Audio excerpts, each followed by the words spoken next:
Selamat pagi ibu-ibu dan bapak-bapak semuanya. Selamat pagi Ibu. Gimana kabarnya hari ini? Kabar baik Ibu. Ibu Dunga, Ibu Ria dan Ibu Marlin tadi sebelum kesini apakah sudah masak buat suami? Sudah Ibu. Iya. Sama Bapak Steven suami siaga ya, bisa ikut antarkan istrinya. Ini istrinya Ibu Ria sama Ibu Marlin ya. Ya ini hamil berapa bulan Ibu? Masih 7 bulan Oh, Ibu. masih 7 bulan, oke. Nah, sekarang kita sebelum mulai materi hari ini, kita akan melakukan ice breaking. Jadi supaya sebentar saat materi Bapak dan Ibu tidak bosan, seperti itu ya. Jadi sekarang kita latihan dulu. Kalau saya bilang Ibu hamil, Bapak dan Mama bisa jawab, mari kita beri dukungan. Siap? Siap Bu. Ibu hamil. Mari kita beri dukungan. Oke, sekali lagi. Bapak Andri kayaknya belum kompak deh. Ya, kita sekali lagi. Ibu hamil. Mari kita beri dukungan. Oke, kita tepuk tangan dulu untuk kita semua. Nah, Bapak dan Ibu, sebelumnya kita sudah belajar nih agar anak terlahir sehat, cerdas dan tidak stunting. Kita harus apa? Harus beri dukungan Ibu. Iya, harus beri dukungan, betul sekali. Supaya apa kira-kira kalau kita beri dukungan? Merasa nyaman Bu. Merasa nyaman, pintar, hebat. Berarti Ibu dan Bapak semua hebat-hebat ya. Kita tepuk tangan dulu untuk Ibu dan Bapak yang hebat. Oke. Nah, sebelum juga kita sudah belajar dan sudah tahu kan bahwa informasi yang tepat untuk mendukung ibu hamil bisa kita dapat di mana saja. Terus ibu hamil, terus Kelas P2K2. ya, kelas P2K2, pertemuan peningkatan kapasitas keluarga. Nah, baiklah Bapak dan Ibu, hari ini kita akan belajar tentang menyeleksi informasi mengenai kehamilan. Nah, tujuannya agar ibu-ibu dan bapak-bapak bisa mendapatkan informasi secara benar dan terpercaya. Misalnya dengan adanya informasi yang benar, ibu-ibu dapat membedakan antara mitos dan fakta. Ada yang tahu tidak mitos itu apa? Mitos itu yang tidak yang benar udah. Aduh. Mitos itu yang tidak benar terjadi begitu Bu. Iya, jadi mitos itu suatu informasi yang ditemukan ya dari genetik yang sebenarnya belum bisa dibuktikan. Jadi secara ilmiah tetapi dianggap benar oleh Bapak dan Mama semua ya. Kalau fakta berarti yang sudah betul terjadi.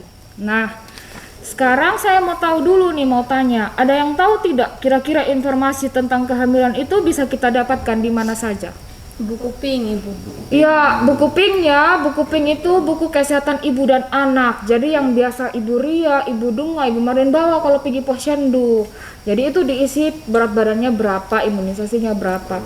Bapak Steven dengan Bapak Andri sering antar istrinya ke posyandu atau tidak? Sering. Sering, berarti suami siaga hebat sekali. Nah, terus di mana lagi selain buku pink?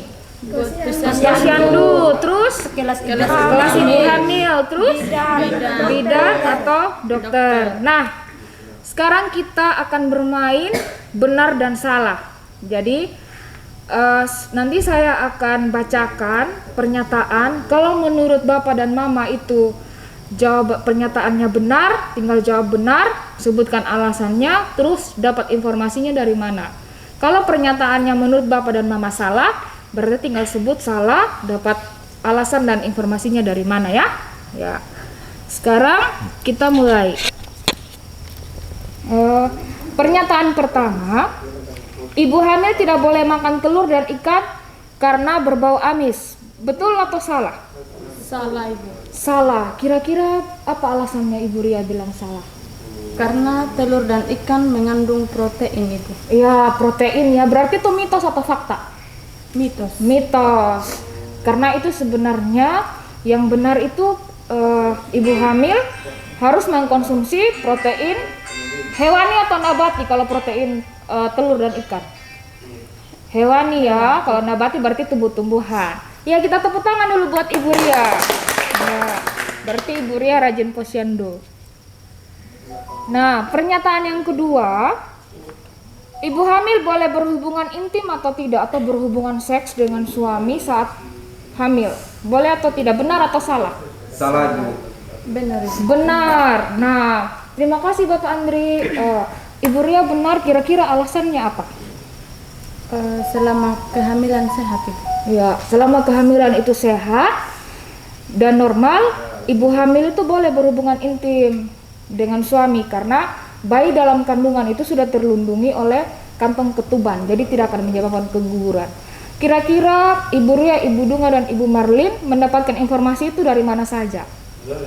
Bisa dari dokter, posyandu, terus bisa dari kelas kelas ibu hamil. Nah, pernyataan terakhir, ibu hamil tidak boleh melakukan banyak aktivitas untuk menghindari keguguran. Benar atau salah, Ibu Dunga? Salah. Alasannya apa kira-kira?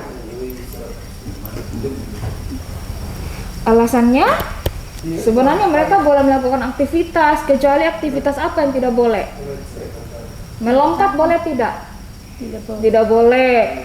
Terus mengejar berkelahi boleh tidak? Tidak boleh. Jadi tidak boleh angkat-angkat yang berat-berat juga ya, karena nanti bisa menyebabkan keguguran. Terus informasi yang didapat bisa dari bidan desa. Ya, kita tepuk tangan untuk semua Bapak dengan Mama. Ya, jadi apa yang tadi Bapak dan Mama sudah memberitahu atau menyampaikan itu semua betul. Nah, mungkin dari Bapak dan Mama, Pak Andri, Pak Steven, Ibu Ria, Ibu Mar, dan Ibu Dunga pernah dengar tidak ada mitos lain lagi?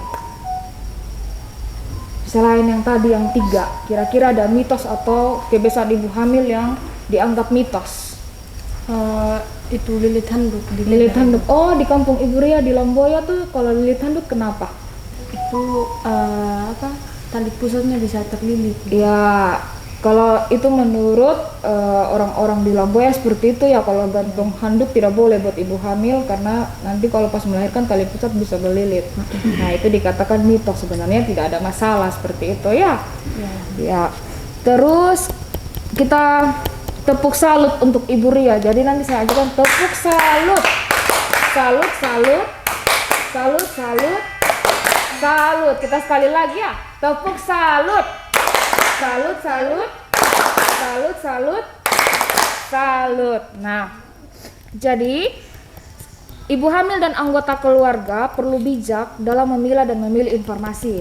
Nah, tadi seperti yang Ibu dan Bapak sudah jelaskan beberapa informasi yang sudah dimiliki ibu hamil, misalnya buku KIA, buku ibu dan kesehatan ibu dan anak, kemudian ibu hamil dan posyandu.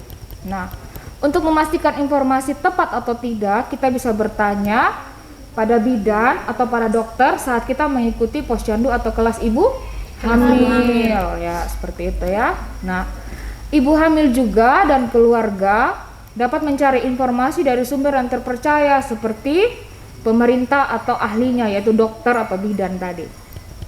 Nah, sekarang saya meminta Bapak dan Ibu menuliskan rencana terkait materi ini dalam kertas yang sudah saya bagikan tadi dan buat dalam tabel janji diri. Nah, kertas tadi itu nanti bisa dibawa pulang, sedangkan yang tabel janji diri bisa dikumpulkan ke saya kembali ya. Nah, jadi Ibu dan Bapak, apalagi khusus Bapak Steven dan Pak Andri harus terus berikan dukungan sama istrinya, apalagi tadi Ibu Ria istrinya sebentar lagi mau melahirkan ya. Anak apa Ibu? Perempuan. Kalau Ibu Dunga mau melahirkan sebentar lagi, ini berapa usia kandungannya? Udah berapa bulan? Sudah 7. Oh, sebentar lagi sudah melahirkan. Anak apa Ibu? Laki-laki. Iya, laki-laki. Nah, jadi suami siaga itu perlu siap antar dan jaga artinya.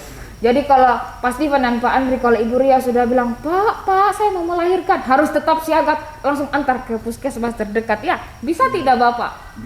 Bisa. Pak Steven bisa tidak? Bisa Bu. Nah, jadi harus memberikan informasi yang tepat dan benar sehingga tumbuh kembang janin bisa optimal untuk mencegah bayi lahir stunting. Nah, jadi stunting itu kan anak yang tumbuhnya anak yang tingginya tidak seusia, jadi anak kerdil biasanya ya, seperti itu.